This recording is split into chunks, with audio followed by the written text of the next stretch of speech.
किसी नगर में एक बूढ़ा चोर रहता था। 16 वर्षीय उसका एक लड़का भी था। चोर जब ज्यादा बूढ़ा हो गया तो अपने बेटे को चोरी की विद्या सिखाने लगा। कुछ ही दिनों में वह लड़का चोरी विद्या में प्रवीण हो गया। दोनों बाप बेटा आराम से जीवन व्यतीत करने लगे।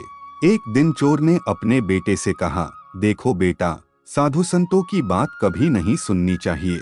अगर कहीं कोई महात्मा उपदेश देता हो तो अपने कानों में उंगली डालकर वहां से भाग जाना, समझे? हाँ बापू, समझ गया। एक दिन लड़के ने सोचा, क्यों न आज राजा के घर पर ही हाथ साफ कर दूं। ऐसा सोचकर उधर ही चल पड़ा। थोड़ी दूर जाने के बाद उसने देखा कि रास्ते में बगल में कुछ लोग एकत्र होकर खड़े हैं। उसने एक आते हुए व्यक्ति से पूछा, उस स्थान पर इतने लोग क्यों एकत्र हुए हैं? उस आदमी ने उत्तर दिया, वहाँ एक महात्मा उपदेश दे रहे हैं। यह सुनकर उसका माथा ठनका।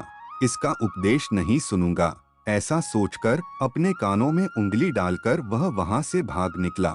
जैसे ही वह भीड़ के निकट पहुँचा, एक पत्थर से ठोकर लगी और वह गिर गया। उस समय महात्मा जी कह रहे थे, कभी झूठ नहीं बोलना चाहिए। जिसका नमक खाएं उसका कभी बुरा नहीं सोचना चाहिए।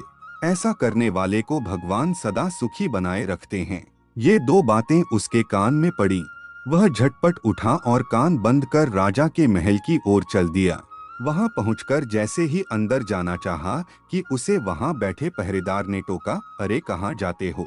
तुम कौन हो?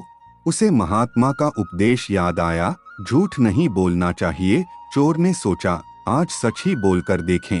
उसने उत्तर दिया, मैं चोर हूँ, चोरी करने जा रहा हूँ। अच्छा जाओ।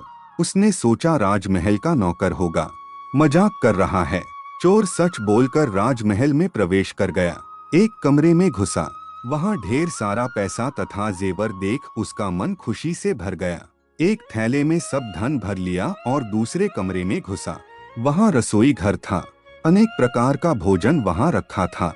वह खाना खाने लगा। खाना खाने के बाद वह थैला उठाकर चलने लगा कि तभी फिर महात्मा का उपदेश याद आया, जिसका नमक खाओ उसका बुरा मत सोचो। उसने अपने मन में कहा, खाना खाया उसमें नमक भी था, इसका बुरा नहीं सोचना चाहिए। इतना सोचकर थैला वहीं रख वह वापस चल पड़ा। पहरेदार ने फिर पूछा, क्या हुआ, चोरी क्यों नहीं की?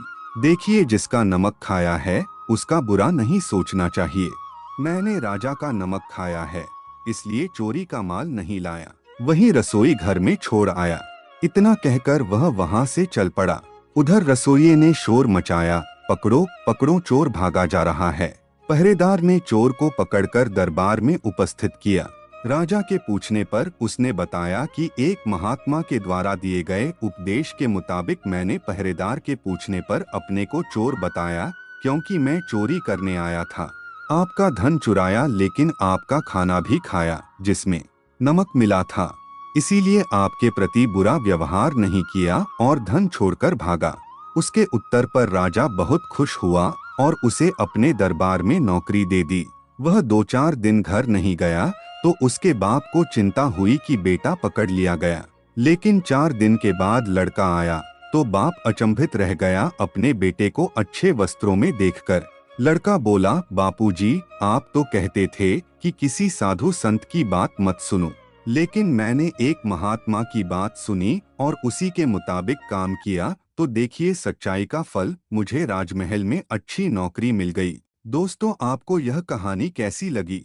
उम्मीद करता हूँ कि अच्छी लगी होगी। अगर अच्छी लगे तो प्लीज आप कमेंट बॉक्स में जरूर बताएं और हमारे चैनल को लाइक, शेयर और सब्सक्राइब करना ना भूले। मिलते हैं एक और नई वीडियो के साथ, तब तक के लिए ओम साईं राम।